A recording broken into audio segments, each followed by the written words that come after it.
One story that hits home for me as someone with other friends like Dana Rohrbacher and Steve King have met with Baloch leaders from the Baloch area, the Balochistan area of Pakistan. It's the area where most of Pakistan's minerals are located. It's an area where Pakistan has, for many years, terrorized the Baloch people, killed them, just persecuted them mercilessly. They want the Baloch area's minerals and assets to keep Pakistan going and basically radicalized, but they don't want to let the people live in peace.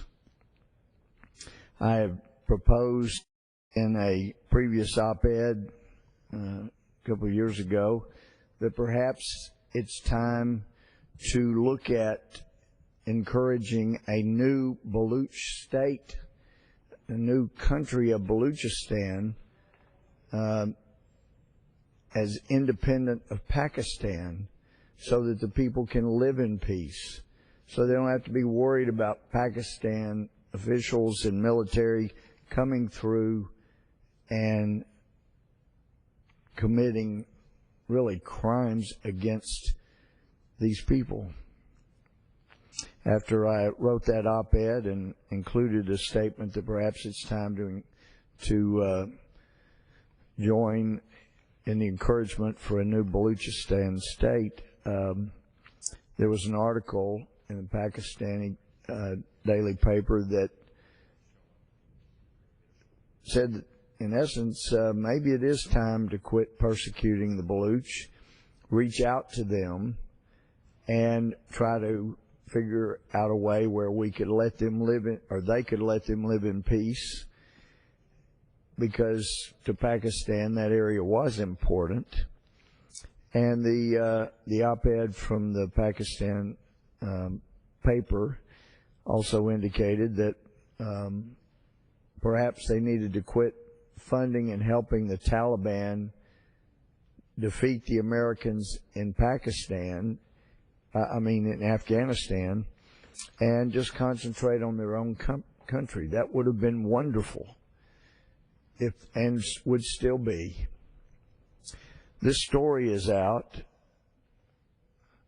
from the Toronto Sun, and since it regards the Balochistan province in Pakistan, and by the way, I'd heard from numerous of our American military and from others in Afghanistan that most of the supplies to the Taliban are coming from Pakistan through the Baloch area of Pakistan.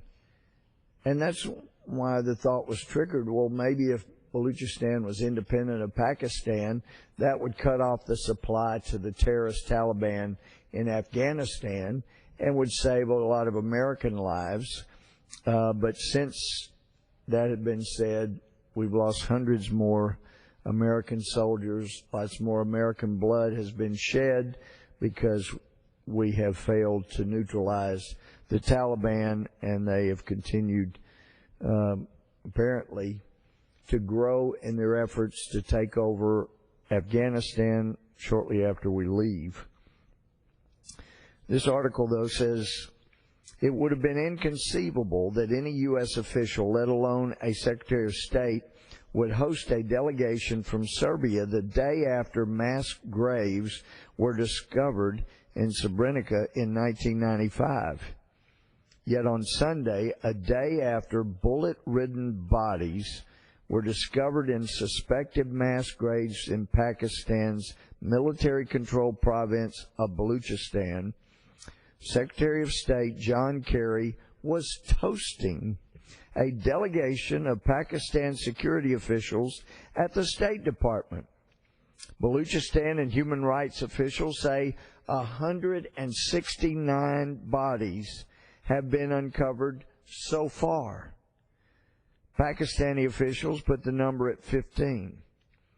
Victims and families of Baloch youth disappeared and who are feared to be among the decomposed bodies being unearthed from the mass graves, had hoped that Kerry would raise the issue with his Pakistani counterpart.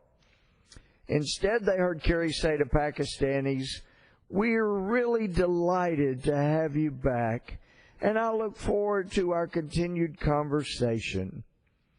America looked the other way in 1971 when the Pakistan Army slaughtered 1 million of its own citizens in what is now Bangladesh. What emerged was a country that hosted the mastermind of the 9/11 attacks, allowed Osama bin Laden to operate on its soil for more than a decade, and whose terrorists have been involved in numerous jihadi attacks around the world, ever since the bombings of U.S. embassies in East Africa and the attack on USS Cole off Yemeni waters. Yet America continues to give Pakistan billions of dollars in aid, which is then turned around to generate more hatred towards the West and produce more jihadi terrorists. Inserting parenthetically into this article is my oft-quoted statement that you don't have to pay people to hate you. They'll do it for free. We continue to send billions of dollars to nations that hate us and want us gone from the map. They want to see us suffer, and we keep sending them money to hate us. We could use that money here. We could save raising some taxes. We could get some roads and some of the infrastructure that the president promised if we gave him $900 billion basically in a stimulus package right after he took office. And that was going to fix all the infrastructure, but maybe 6% of $900 billion went for infrastructure. And so the president's back out saying, we got to build these roads. I mean, we've been talking about this for 5 years. He has.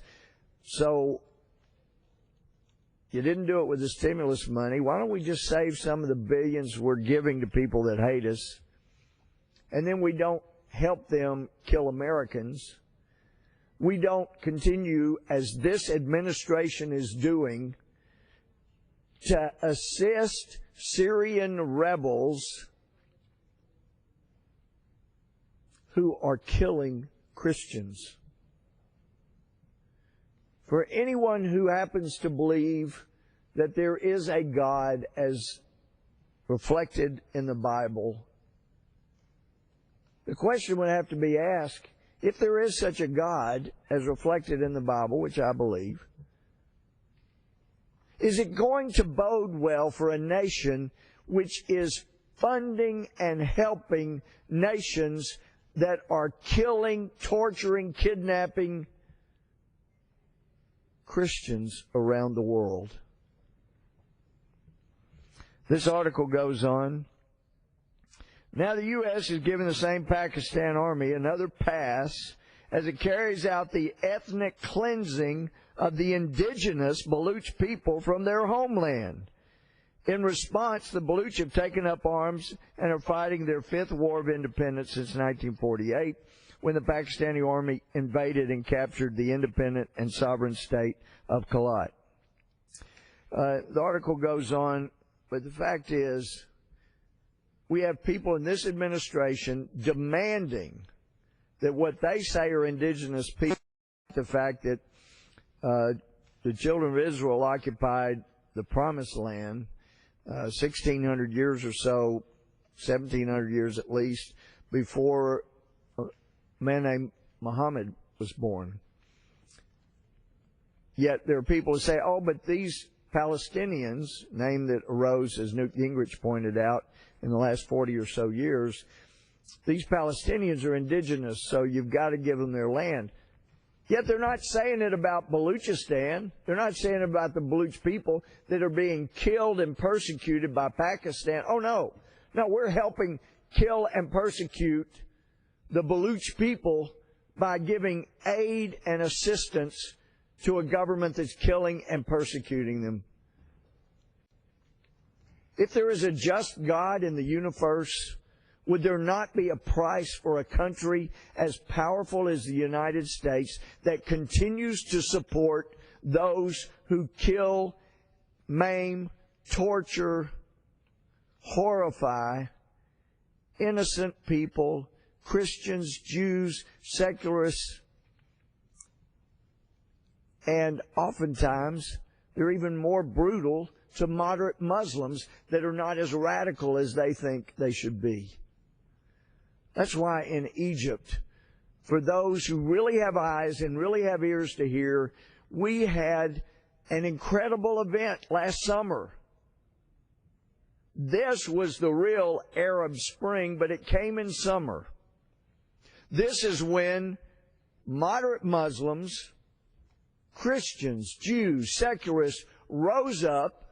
Some reports of 33 million people, larger than any demonstration in the history of the world. They rose up and said, we don't want radical Islamists running in.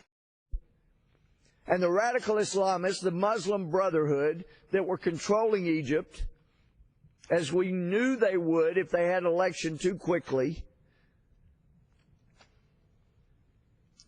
the Muslim Brotherhood became desperate because they knew to have a new Ottoman Empire running around the Mediterranean that would become a worldwide caliphate.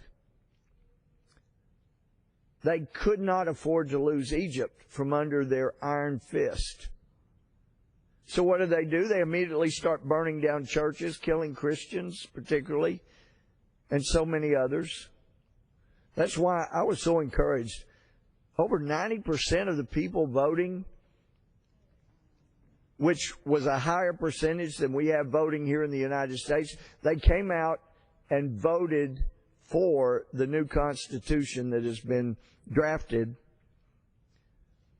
under the chairmanship of Amir Musa.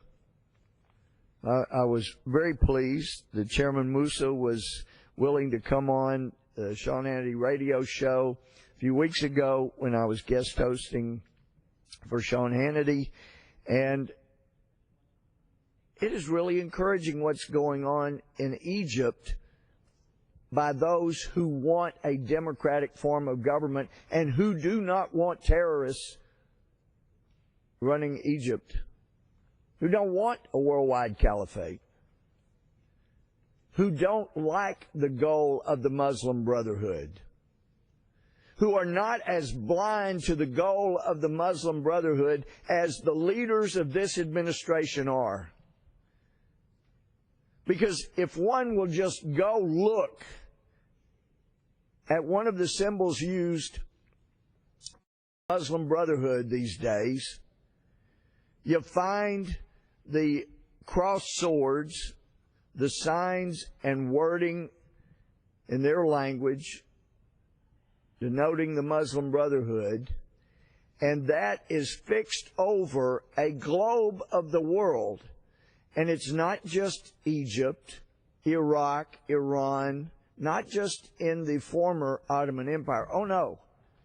This is fixed over a globe that is revolving, and the United States of America passes under those swords of the Muslim Brotherhood. And it is true that the Muslim Brotherhood here in the United States does not want to utilize violence right now because they've made so much progress into this administration that they're afraid violence right now might do damage.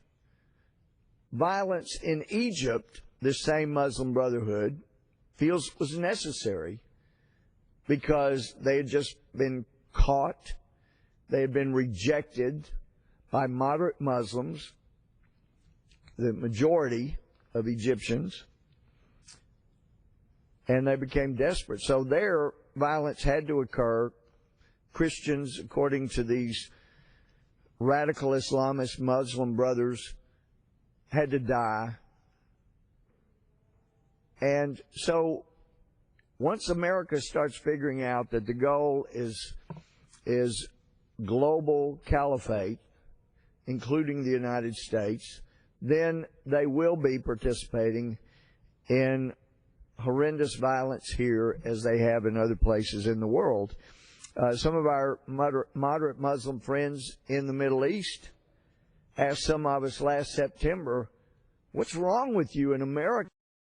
Don't you understand? You call it Al-Qaeda, but that's really just an offshoot of the Muslim Brotherhood. They are the ones that attacked you on 9/11/2001. These are moderate Muslims asking these questions. Well, why do you not understand? Yes, it was the Taliban, but it's really the Muslim Brothers behind it that you were at war with in Afghanistan. They were the ones that did more killing of Americans in Iraq, and yet you're helping the Muslim Brotherhood. You're running to their aid and assistance, and in Egypt, you're demanding that either they put the radical Islamists back in charge of Egypt, or we're not going to provide them the Apache helicopters, the tanks, the jets that we were going to provide to the Muslim Brother leaders of Egypt. They asked, what's wrong with you people? What are you not getting? You're helping the people that want to destroy you. People can see that around the world, but here in Washington, D.C., it's apparently one of the hardest things to find and see. And we hear people saying, well, we really need all of people's most private information about phone calls, every phone call they make. We need to have that as part of the government because one time we believe it may have stopped a bombing.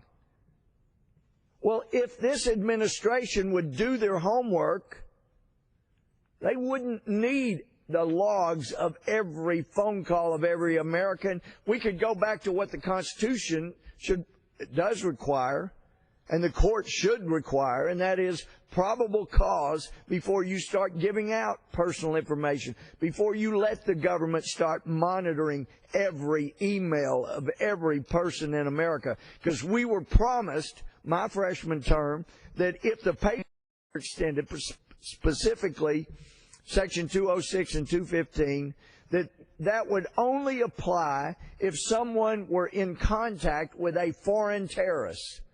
But Americans would never have to worry unless they were in touch with foreign terrorists. And then after Edward Snowden, we find out that actually that's what they promised was not true. And yes, that was during the Bush administration. I don't care. I don't care if it's a Republican or Democrat. I don't care where it started. When we find out it's still going on, it's got to stop. We're supposed to have some privacy in this country. And those Democrats that were suspicious of the Bush administration wanting that much power were right. So where have my friends gone now that it's a Democrat administration?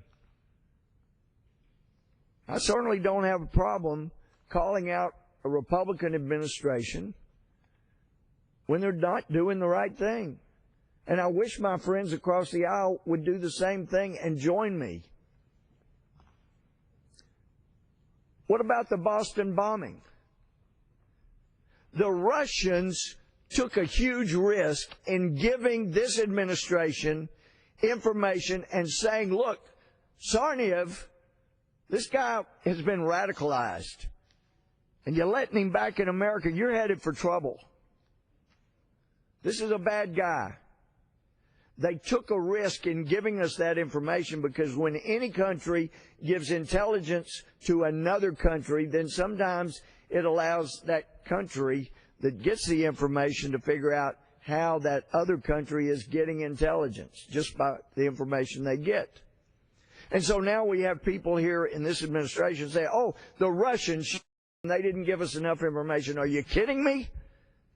They told you a person had been radicalized.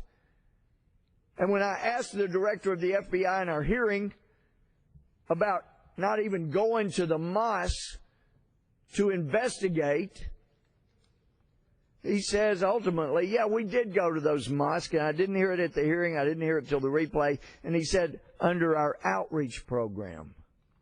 Under the outreach program?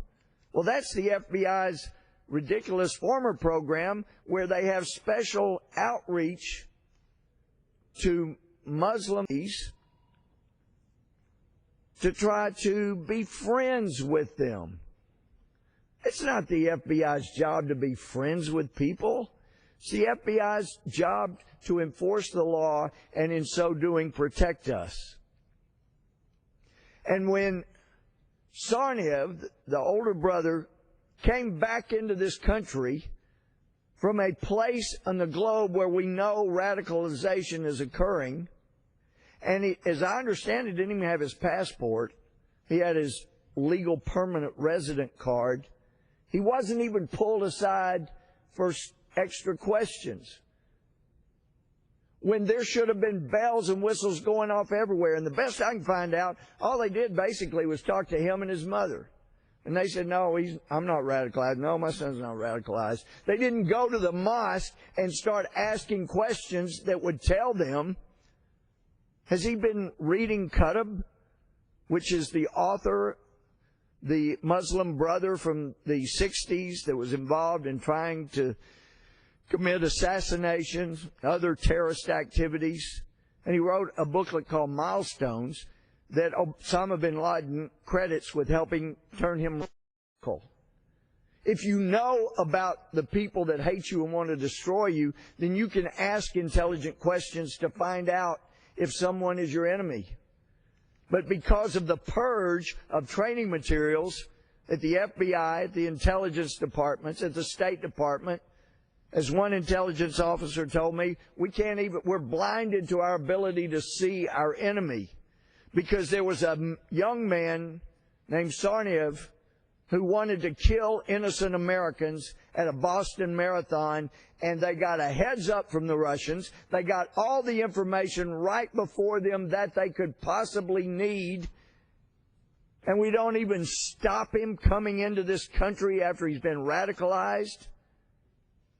What more did you need? We didn't need it. We shouldn't have needed a heads up from the Russians. All the signs were there for those who have eyes to see and ears to hear. But we were so busy in our outreach program to a mosque that was founded by the Islamic Society of Boston, that's the founder of which is a man named Al-Amoudi, who is in prison today for 24 years, I believe, for supporting terrorism, despite all the assistance he allegedly gave to the Clinton administration, helping them find good Muslims to help in that administration. After 9/11, a couple of years so after 9/11, it's determined that he's been supporting terrorism and now he's in federal prison. A man named Al-Awlaki, who this president ordered a drone strike on in Yemen, though he was an American citizen, because his parents came over on a visa to study, had him. He's an American citizen. They take him back to Yemen. He's learned America, comes back and works on radicalizing Americans, except, of course, when he led prayers of Muslim staff members here on Capitol Hill. But otherwise, this president determined he needed to be killed without a trial because he radicalized Americans and he was a threat to this country. Al-Awlaki had attended the Boston Mosque where the Tsarnaevs attended. I mean, how many heads-up notices do you need to figure out there's a problem and innocent Americans are going to be killed and maimed as they were in Boston? It's time to wake up. And yet, we get this story from Matt Apuzzo. This is from the the picture was from the Associated Press. January 15th. The U.S. to expand rules limiting use of profiling by federal agents. The Attorney General, who came here last night, sat here for the State of the Union address while he is in contempt of Congress, while he is being lawless in not following the law and providing information, while They wouldn't even give me all of the documents that they provided to convicted terrorists in the Holy Land Foundation trial in Dallas. I've asked repeatedly. We finally got a letter many months after the request, basically saying, we'll give you the 500 or so documents that were entered into evidence in the trial, and we've got some others you can come look at. I still don't understand, Mr. Speaker, if they will give boxes and boxes of information to the terrorists who are convicted ultimately as terrorists, why can't you give that to members of Congress? Is it because the convictions occurred in 2008 under the Bush administration, and then this Justice Department came in and stopped any further prosecutions from going forward, even though there were a couple hundred or so named co-conspirators in that case that were unindicted? And my understanding from former Justice Department folks is the plan was if they could get the first convictions, then they would move forward with more and continue to follow up until they got this network that was allegedly supporting terrorism. We know 5 of them were supporting terrorism. Could it be that this Justice Department doesn't want us to see all the documents that they provided to the terrorists that actually show they are terrorists? Could that be the reason they don't want members of Congress to see? Because then we might realize, wow, they convicted those 5 in 2008 under President Bush. They could surely gotten a lot more convictions if they just used the same evidence. Oh, sure, Congressman Gohmert, come over here and we'll show you some of the documents. We'll let you see some of the electronic versions and stuff. You gave them to terrorists, for heaven's sakes. You can't give them to me so I can look at them in my office. Unbelievable what is going on here.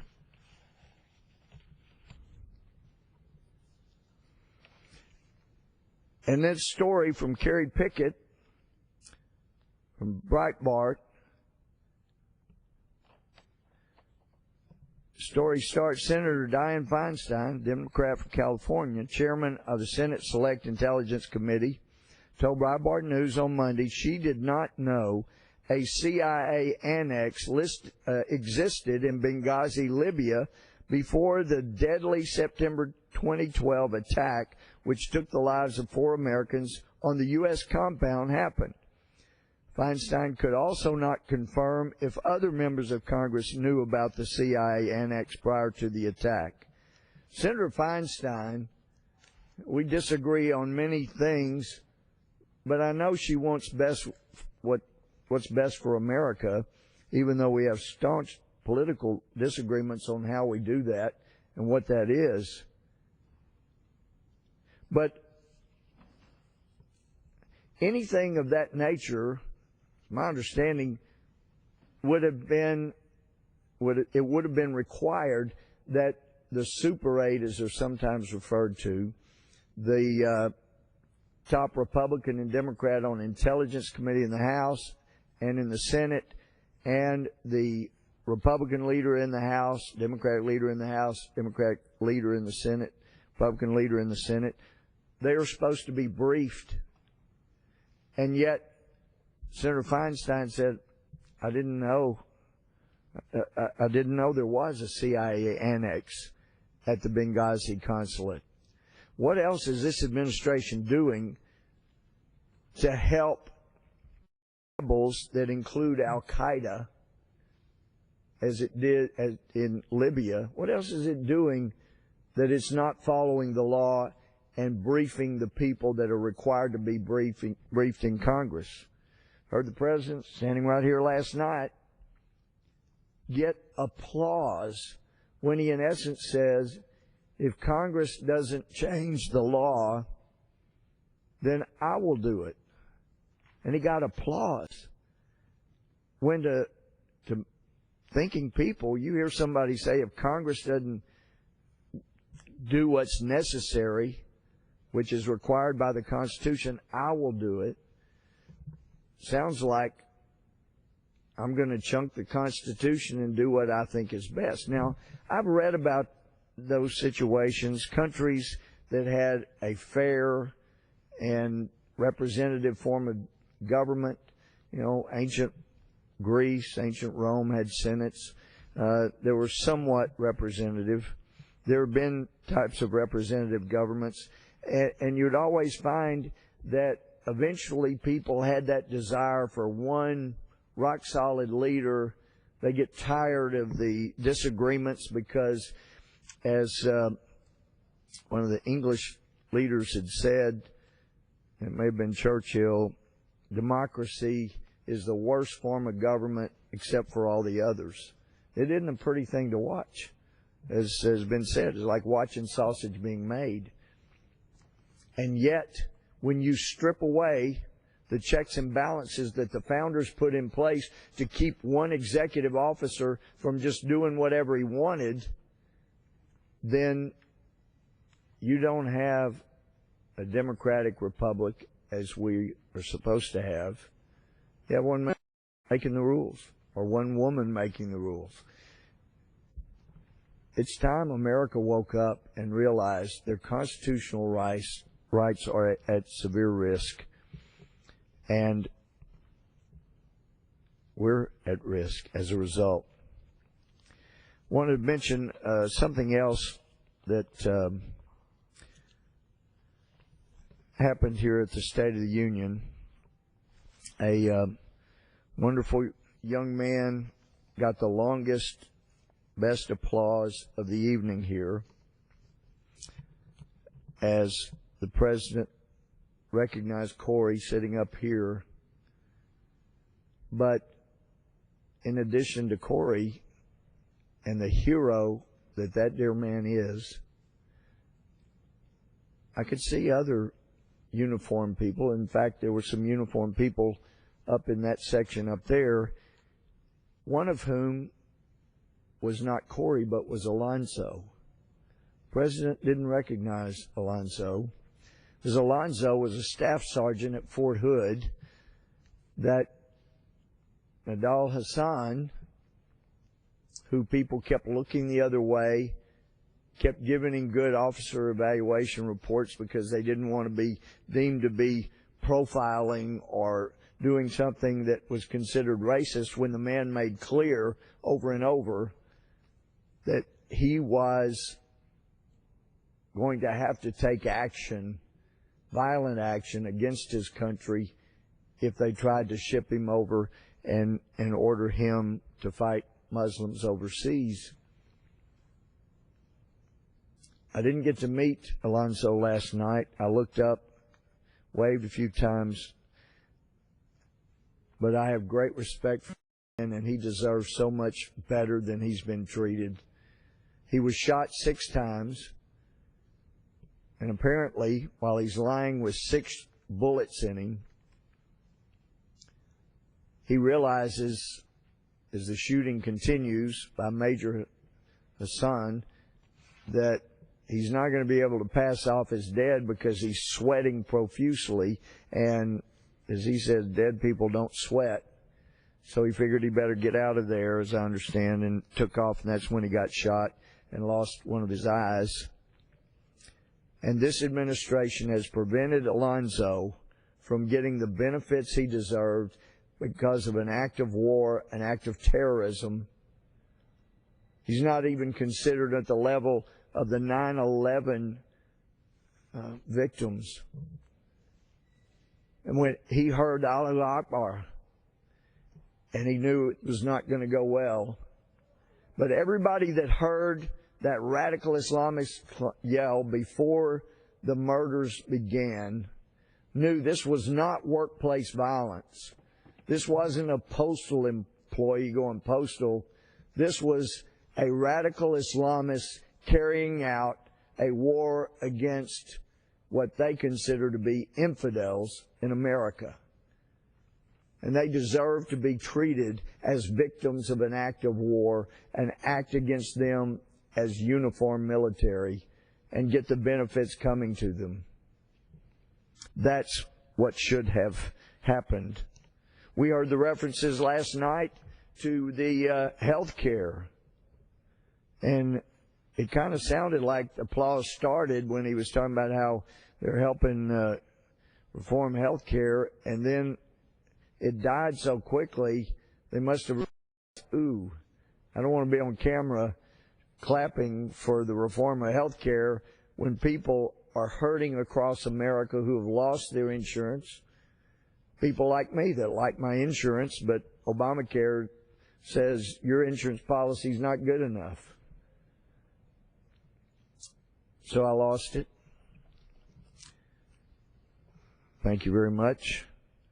There are people in really tough shape around America that deserve better health care than what Obamacare is doing to them. Well, there were so many things in the State of the Union address talking about raising the minimum wage with federal contractors with a stroke of the pen. I mean, how many other laws does the president want to pass with a stroke of the pen? It's not constitutional to make laws with one man's pen. That's not the democratic republic we're supposed to be. And there was even, sounded like some snickering when he said that. He didn't talk about the millions that have lost their insurance as a result of Obamacare. If it was only about trying to insure the 30 million people who reportedly didn't have health insurance, they had health care, they didn't have insurance, then let's direct it at those. Let's don't take millions and millions of Americans' insurance away in the process. And as far as illegal immigration, one of the newspapers in my district, Longview, had an article, an op-ed where they were saying that I was opposed to immigration reform, and obviously they read the left-wing blogs and don't read and me and understand what I've said repeatedly. We desperately need immigration reform in America, but every time anybody here starts talking about legal status, amnesty, as the ICE agents and the ICE union representatives have told us repeatedly, more people try to rush into the United States. More people die trying to come across the desert. More people fall into human trafficking and horrible life. My position has been clear for anyone who cares to see, hear, and it's supported by so many other Republicans.